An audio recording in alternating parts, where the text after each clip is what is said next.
In the last 4 years in Austin, 41% of single-family homes have been purchased by investors, not actual families. And I want to just show you why. This house right here is a 2-bed, 2-bath, 1,000 square foot home. They're asking $500,000 for it. I tried to go inside, none of the locks work, but it's clearly in pretty rough shape.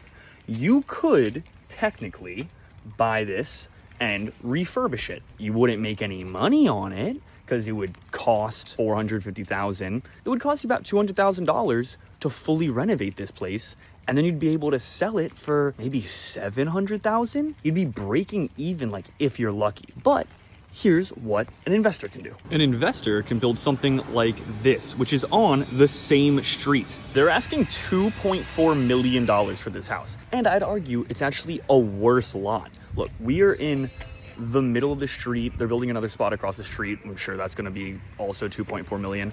That other house I showed you, it's a corner lot. You could tear down that property, pay them full asking price. Let's say you pay them the $500,000 and build that for, let's say it costs you $700,000. So now you're in for $1.2 million, but you can sell it for probably more than that. That's going for 2.4.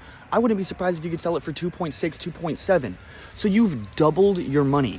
It makes more sense for investors to come in, buy these properties and fully tear them down. There is technically a third option. Third option is the live and flip, where you, not an investor, buys a crappy house. That one might be a little bit too far gone, but you buy a pretty crappy house that you can update. You buy it for cheap, you live in it, and you're living in it for minimum 2 years on an FHA loan, so you only have to put 3.5% down. As you're living in it, property values are going up, as they do the majority of the time, and you're fixing things up as you go. You do a 3-month renovation on the kitchen, you renovate the bathrooms, and then by the time 5 years has gone by, you can sell it for a profit.